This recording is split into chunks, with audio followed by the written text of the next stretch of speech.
វ័យមកចេះស្អីខ្លះចាប់តាំងពីពេញវ័យមកចេះសពបាទចេះសពគ្រប់ឲ្យសពណាសពអត់តែតប៉ែហ្នឹងបើមិនលេងធေါ်ក្តៅគឺអត់បានហ្មងមែនតាសួរថាចេះសពស្អីអូចាំមិញគេថាចេះសពខ្ញុំចេះសពខ្ញុំសួរថាបងឯងចេះសពឥឡូវបដៅឲ្យខ្ញុំសពមើលណែបងប្អូនជួយស្ដាប់មើលកុំថាចំណាស់ណែឲ្យសពមិនកើតណែហើយចិត្តតែផ្ទះដៃដែរខ្ញុំឆ្ងល់ឡើងនេះខ្ញុំមិនទាន់សួរឲ្យស្រាយខ្ញុំផងខ្ញុំអត់សុខចិត្តទេខ្ញុំប្រាប់ឲ្យហើយខ្ញុំសពតាំងពីហើយណាសពស្អីដែរបាទនិយាយបកស្រាយឆាប់និយាយឲ្យឆាប់ភ្លាមលោកប្រមាណតាំងពីសពកង់មុខកង់ក្រោយតាំងពីឯលឺសពតាំងពីស្មានតែស្អីញ៉ៃអូចិត្តថាសពស្អីចុះលឺសូតែសពខ្ញុំនេះវាព្រឺក្បាលអូសពព្រឺក្បាលវាអាចចឹងដែរដោយតែសពញាប់ឡើងគឺក្បាលសពស្អីញាប់ឡើងគឺក្បាលយើងសកត់ស្នប់ព្រោះមិនចឹងអូចុះស្នប់អីក៏តឹងម៉ែឡើងគឺកុំនិយាយលេងពេលឥឡូវយើងមានស្នប់ហ្គាសស្នប់អីពីដើមស្នប់ដៃសាច់ចឹងហើយចឹងហើយឥឡូវអាយុប្រហែលបាននៅសពកង់បានទៀតខ្ញុំ60ហើយ60ដឹងនៅញ៉ៃស្អីធ្វើស្ទៀវឲ្យទៀតមិនទៅពោះ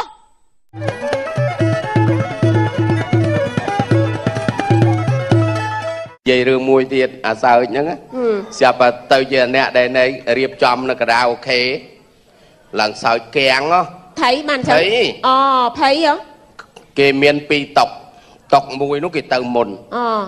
ដល់តុកទៅក្រោយនេះតុកហ្នឹងទៅមុនហើយគ្នាសរសេរកំងបត់ហើយ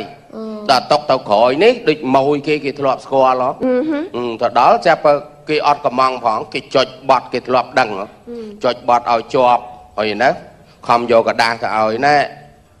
ដល់បត់ខ្ញុំនៅហ្នឹងឥឡូវនេះគាត់មកនេះហើយបងឯងកុំអាលបខំពេកអញ្ចឹងណាមានអីដកកំភ្លើងដាក់លើតុកដល់នៅដល់មកដល់បត់មកងំពីងកាលដល់បត់មកមក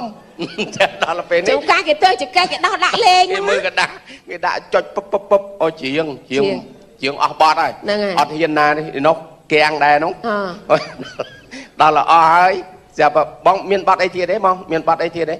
អត់ទេខ្ញុំអង្គុយហូបអីសិនដាក់បត់ឲ្យគេជាងសិនឡើងបាក់ស្មាតហើយនៅគាត់អេសចកេះដល់បត់បងទៀតហើយ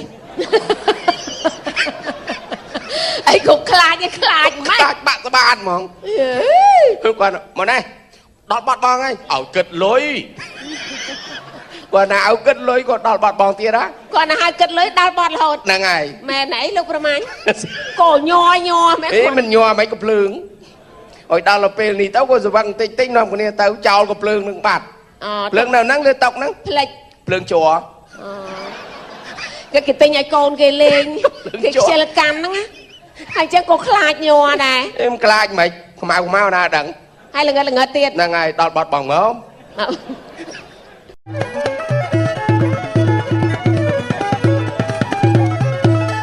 ខ្ញុំសួរបងឯងមួយវិញសត្វអីដែលតិចធ្ងន់ជាងគេអាណាតដឹងបើវាយងតិចរួចសត្វអីដែលតិចធ្ងន់សត្វមកក៏ភ្លៀងឥឡូវដល់គេថាតម្រៃឯណាធ្ងន់បើមៀតវាធំជាងតិចប៉ុន្តែតិចវាធំបងឯងថាសត្វអីខ្ញុំថាតម្រៃតាមគេដែរលោកអើយលោកហេតុអីក៏ខុសទៅគេឯងមកក៏ភ្លៀងបាក់ជើងឥឡូវកលាតមើលវាចូលស្ដាប់អំភ្លីអីវាចូលទៅដល់ក្នុងបានស្ដាប់លឺបើតម្រៃវាចូលស្ដាប់ធើងស៊ីស្មៅធ្វើមិនដឹងចាសំផ្ទះដៃអបអរសាទរស្អីគេតែបងឯងទុកស្រួលចូលទៅកាត់ខ្ទេចស្អីគេកលាតតិចធ្ងន់ចាវាអត់ចេះស្ដាប់ក្រៅទេវាចូលទៅស្ដាប់ក្នុងអំភ្លីហ្នឹងអត់ចេះស្ដាប់បើជាក្រានវាចូលទៅដល់ក្នុងតាណាបែបសឹមរើឃើញកលាតមើលទៅផ្ទះខ្ញុំកលាតច្រើនខ្ញុំរើទៅឃើញវានៅក្នុងហ្នឹងឥឡូវសេះឲ្យមនុស្សណាធ្ងន់ជាងអូយវាមិនដែលធ្ងន់ជាងសេះទេតែសេះធ្ងន់ណាស់មនុស្សធ្ងន់ជាងអាម៉េចបានមនុស្សធ្ងន់សេះស្រាលបែបបានស្រាលមើលមនុស្សបត់ជើងតូចមើល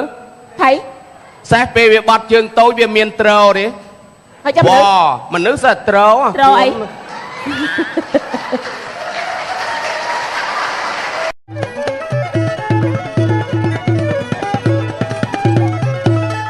ចាហ៎ ណា ដល់ពេលគាត់សល់លុយសល់កាក់ច្រើនទៅណា អ ណ៎ឥឡូវគាត់ធ្វើបន់ណា ធ្វើបនចែកអំណោយ ចាគាត់ធ្វើបន់ចែកអំណោយគាត់ទិញសរងទិញកណាត់ទិញអីបើកឲ្យគេហ៎ហ្នឹងហើយបងឯងចង់បានទេ ណែឯងបើកសរងដែរ អេខ្ញុំបើថាបងឯងចង់បើកខ្ញុំបើកឲ្យ ខ្ញុំចង់បើកដែរឲ្យតាថានេះខ្ញុំចង់បានតា បើចង់បានខ្ញុំបើកឲ្យ ឲ្យតាបើកឲ្យ ហើយខ្ញុំខ្លាចស្អីបងឯងម្នាក់គ្រាន់តែសរងហ្នឹងខ្ញុំខ្លាចអីបើក ទេខ្ញុំរកតែគេបើកហ្នឹងតា ខ្ញុំសួរថាឲ្យតែបងឯងចង់បានពិតប្រកបទេអត់ បាទ បើចង់បានខ្ញុំបើកឲ្យ ខ្ញុំមានបង អត់ទេមិនមានបងទេបើបងឯងចង់បើកបងឯងបានបងពីណាបើខ្ញុំមកធ្វើបងឲ្យបងឯង ខ្ញុំឲ្យថាបើកខ្ញុំបងចាស់ខ្ញុំមានបងចាស់ខ្ញុំបើកបាន បងចាស់ហ្នឹងបើកបាន ហ្នឹងហើយអាចបងថ្មីអត់បើកកើតទេបើបងចាស់បើកបាន បងចាស់បើកបានមែនបងចាស់ស្អីចេះបងចាស់អើយរនឹកឃើញនេះ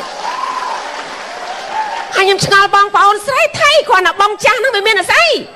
ហើយចាំបាច់ផ្ទះដៃទៅខ្ញុំឆ្ងល់នេះបងឯងអត់ដែរស្គាល់បងចាស់ទេ អាហ្នឹងយើងមាន2ឆ្នាំទៅ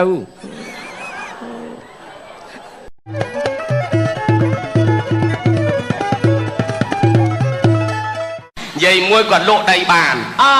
រួចដល់ទៅពេលមកជាតិគាត់ដែរជីកប៉ាហោះទេ មិនបានអត់ដែរជី គាត់ចង់ឃើញសៀមរាបអង្គរ ចា វាស្កឹមស្កាយប៉ុណ្ណា ហ្នឹងហើយ គាត់បណ្ដែលនេះទៅសំបីតាឡានគាត់មិនដែរជីទេដល់ឡើងទិញសបុតកប៉ាល់ហោះជីឡើងទៅគាត់ដឹងថាលេខកៅអីប្រមាណដល់ដឹងទៅអង្គុយអាកន្លែងកៅអីអន្តរជាតិគេធ្វើខ្លះ ចា ស្រាប់តែអ្នកកប៉ាល់ហោះហ្នឹងណែនាំគាត់មិនក៏គាត់មិនទៅអាលេខគាត់នៅក្រោយអត់ទៅដល់អត់ទៅហ្នឹងនិយាយពីអ្នកដែលធ្វើការនៅនេះកប៉ាល់ហោះអូតេផងអីផងខំបញ្យលមិនព្រមទៅអត់ទៅទៀតអត់ទៅហើយសួរទៅណាតែខ្ញុំទៅសៀមរាបខ្ញុំចង់ឃើញកោហ្នឹងឥឡូវហ្នឹងនៅកៅអីក្រោយនោះអត់ទេខ្ញុំអង្គុយកៅអីហ្នឹងហើយស្រួលណាចាអង្គុយក្រោយមិនកើតទេខ្ញុំធ្លាប់ជិះឡានណាលាក់ណាត្រូវហើយព្រោះស្រាប់ដល់គេបញ្យលមិនកើតអីមិនកើតហើយអ្នកដែលគេមានម្ចាស់កៅអីគេឈរកាន់កតាបហ្នឹងចាប់មានម្នាក់មកខ្សឹបចាប់គាត់ទៅអង្គុយកៅអីគាត់ចាដល់ពេលអ្នកដែលបញ្យលមុនគេមកអុយចោះអ្នកឯងថាម៉េចបានតែគាត់ស្ដាប់បានចោះមានថាម៉េចគាត់សួរគាត់ថាណែទិញតបុតប៉ាហងទៅណាថាទៅសៀមរាបបើទៅសៀមរាបណែនោះកៅអីនោះបានចុះនៅសៀមរាបនៅក្រោយហ្នឹងនៅនេះគេអត់ចុះសៀមរាបទេគាត់ខ្លាចអត់ចុះសៀមរាបទៅអង្គុយនោះស្មានថាកៅអីនេះគេចុះនៅទន្លេសាបហើយកប៉ាល់ហោះតែមួយសោះក៏តែមួយអូជួនកាលគាត់គិតមិនឃើញនឹងឃើញហ្នឹងណាតែឥឡូវគាត់ទៅនៅអាមេរិកបាត់ហើយ